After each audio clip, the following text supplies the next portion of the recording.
What is up, everybody? Jester here, and today we are going back past the orbital update into the Omega update because there was some content that was added that I have not had a chance to look at, and I really want to. That's going to be pirate dreadnoughts. That's right, for the first time ever, you can now go own one of these pirate dreadnoughts, and for me, the question remains, why should I spend my time doing it? I already have an S-class freighter. There's a lot to talk about, and spoiler alert, it doesn't end as well as I wanted it to. Let's get into it.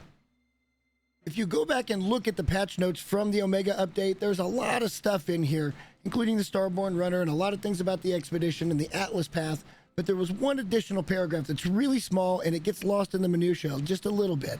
For the first time, take on the universe with a fleet of frigates led by a Dreadnought capital ship. If a player can defeat pirate freighters in combat, travelers can board the Dreadnought and demand control. This means we can now have command of our own pirate Dreadnought. But again, the question remains, why do we want to do it? This is my current freighter, and it's just a little system freighter. I found this, I fell in love with the look. I wanted something a little bit different than what everybody else had. I love the Enterprise type disc at the front and the nacelle look. And honestly, I gave up a capital ship for this, and I didn't lose much at a full maxed out upgrade. The hyperdrive range was a little bit less, but we're still rocking 5,042.1 light years per jump. Our warp efficiency is pegged out at 2.7. Storage space is opened up with cargo bulkheads at 120, and our fleet coordination is 62.5. Now, every little frigate expedition I send out, it goes really fast. I've never had a big problem with this. And also, a big note on this, we're going to try to keep this same on the experiment. We have one hyperdrive supercharged slot, which is the 800 light year. We have one of the combat upgrades that is supercharged, as well as speed and fuel efficiency upgraded in the supercharged slots. As just a bit of a side note for anybody that didn't know, you can now recycle these upgrades, meaning archive them, so make sure that you do that. I like to do it before I go out and do any hunting. That way I know that I've got the upgrades ready to go. Just clear out some room in your inventory. I really thought this was a nice touch because before they did that, you had to go back out and grind a whole new set of everything, which took forever with the derelict freighters. Now that we have all the upgrades secured and we know what we're going out to look for, I thought I'd share with you guys the method that I used to go find my pirate dreadnought. The first thing I like to do is to get into a pirate system and then make sure I go set a reload point on the station. We're just going to land, we're going to hop out of our ship, hop back in, and then we'll move on from there. Now that we're back into space, all we have to do is go to our galaxy map, and we're going to be looking for another pirate system. So for me, I'm going to go one particular direction. I'm going to go left on this one. We're just going to follow it over here until we see another pirate system that's close. This way, if I have to reload the point, I know that I just got to scroll left to find the one. This one's one we've already visited, but we're going to go ahead and jump in. If we don't get the fight, we will do the same thing in the next system. Land on the station, set a restore point, and then maybe go left, or maybe we go up this time or down. If we do get the fight, we have our reload point ready to go. For me, this was just about 3 jumps and we were able to get into the fight, and I think they've actually got the odds of this encounter turned way up because it's way faster than the 2-hour that you used to get on the capital ship. But just so you know, the way that you go about doing this is go straight after the engines first, make sure they're all disabled. Positron works great on these, and then make sure you get all 6 of the actual turrets. There's one in the back that's a little bit elusive sometimes, so make sure you get that one. And then once those are destroyed, the Dreadnought surrenders, and you can fly right in and check it out. Once landed, just hop out of your ship and use your scanner to look down. You can see this is a C-class, not good enough for us. So we're going to reload our restore point. This is the one that we set at the station. But this got me thinking about the bigger picture. Like, what's the math of this situation?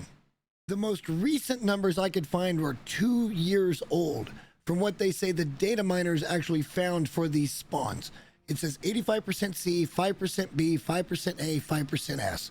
We know for a fact that the 5% S-class drop rate is accurate in a pirate system. That's both for ships and for freighters. But I highly doubt that the B-class and the A-class have the same chance as an S, so we're going to kind of rework the math. I find it very hard to believe that a game that relies this much on RNG went that linear with the 5.5 and 5%. So we're going to change it to something that I think is probably a more reasonable drop rate for these outlaw systems. First of all, we're going to keep the S-class at a 5%. A-class will move to 10%. B-class will move to 20%. And then C-Class will be a 65% chance. And I think I figured out a clever way to illustrate this for you guys that don't understand RNG. This is a 20-sided dice, what I call a nerd dice. It's commonly used for D&D, and it's going to illustrate the RNG of No Man's Sky perfectly for a pirate system. See, with 20 sides, each one of these sides is going to equal 5%. So what that means is, if we wanted to get an S-Class, we'd have to roll that 20. If we wanted an A-Class, it'd have to be a 19 or an 18. If we wanted a B-Class, it'd be 17, 16, 15, or 14. And then, of course, the C-Class would be 13 different spots to fill 65%. So think about it this way. Each time you go into a brand new system, you're rolling this dice. We got an 18. That would be an A-Class. And you'd think it'd be over there, but it isn't. Because when you reload, because you just get an A-Class, think about it as a whole new nerd dice with 20 sides. So now we roll it again. And it's a 9. That's going to be a C-Class. And see, the problem with this is everybody seems to think you can eliminate the number once you get it. You can't. You have to roll the number you need in order to get this done. And I know a lot of you are out there saying, but Jay, every side has the same probability of hitting. And you're absolutely right. But when you start adding in the number of times that it can happen, so say 13 versus 4 versus 2 versus 1, the odds change. And this is how some people get it in the first roll, because they hit a really, really good roll. And some people it takes 6 hours. Longer sometimes. RNG can be a real pain in the ass. For me, this process took about 2.5 hours, but eventually by persevering and continuing on with this fight, I was finally able to go ahead and get the S-Class that we were so looking for. And now we can finally go in and upgrade everything and find out why this thing is what we've got to have. And once again, I do want to mention that we are really just going to be doing one of the hyperdrive modules, which is the 800, one combat, one speed, and one fuel efficiency as our supercharge slots. We want to keep all things even. Once everything was put in, I was massively disappointed. Almost 500 light years less in hyperdrive range. The warp efficiency and the storage space stayed the same because those are static with the upgrades, and fleet coordination was down by 1.1 points. I couldn't believe what I was seeing, but then I found the caveat. Upon reloading, I noticed the stats had completely changed, at least in hyperdrive range, and it kind of makes sense because we destroyed the engines and we had all the upgrades ready to go. Once we reloaded, everything got repaired, but we're only up to 4950.6. That's still almost 100 light years less than a system freighter. Why would they introduce something like this that's supposed to be the next big thing and make it less good than a system freighter? My head was swimming at this point because I could not wrap my brain around the fact that they put out content that's not as good as a really easily accessed system freighter. It really bothered me. I knew that the only thing I could really do was go out and get a third data point, and that's going to be a capital ship fight. Because now I got to see all the numbers and see which one is actually going to be best. But that capital fight has another set of RNG that we'll talk about a little bit. As far as our capital ship fight goes, this dice no longer cuts it because it's somewhere between a 2 or 3% chance to get this. So imagine a 100-sided dice, and the only chance you got to get an S-Class would be to roll a 100, a 99, or 98. There's 97 other possible sides to that. So with all that information in tow, we went ahead and set off to get our big capital ship. And I gotta be honest with you, this only took about 3.5 hours. And I felt very fortunate with that. But we eventually got it in the end. As you see, we're gonna hop out here and we're gonna grab the S-Class because that's what it took. Now we just gotta get it upgraded and see if it's any better or worse. And this is where the spoiler alert comes in because it's not any better at all.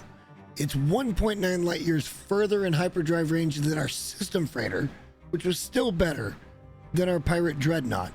And fleet coordination, 4.3 points below a system freighter, which was the high. So I guess there's really nothing left to do but to make some conclusions here. 1. There's a reason why the big creators have not talked to you guys already about why the pirate Dreadnought is the most OP thing in the game. Because it's not, and they all know it. And that kind of bothers me that nobody had the balls to stand up and say that, because it's not. And I know what people are going to tell me in the comments is going to be, hey, but Jay, every different system has a different thing because it's procedural and I call it RNG. Call it what you want to. It's the same damn thing. It's just another chance at another chance at another chance. And at some point it kind of gets old. And that makes me worry about the future of No Man's Sky and the future of their other games coming out like Light No Fire. And it makes me curious if I want to play that game or not. Point 2. Go get a system freighter. They do everything you need, and based on my testing, they've got the best fleet coordination you can get in an S class. Again, there'll be some randomness. This one might be a little less, that one may be a little more. This one might have a little more hyperdrive. It's the way it works. It's RNG on top of RNG. And I'm not trying to be the bearer of bad news. It's the game. It's what the game is. So hopefully you guys like this kind of content. And if you do, please subscribe. It really does help. It's totally free. And you can follow this journey in gaming. I'm going to do so much more coming up. Tons of plans. And we're going to get to them real soon. But until next time, guys, thank you so much for watching. See you soon. Bye.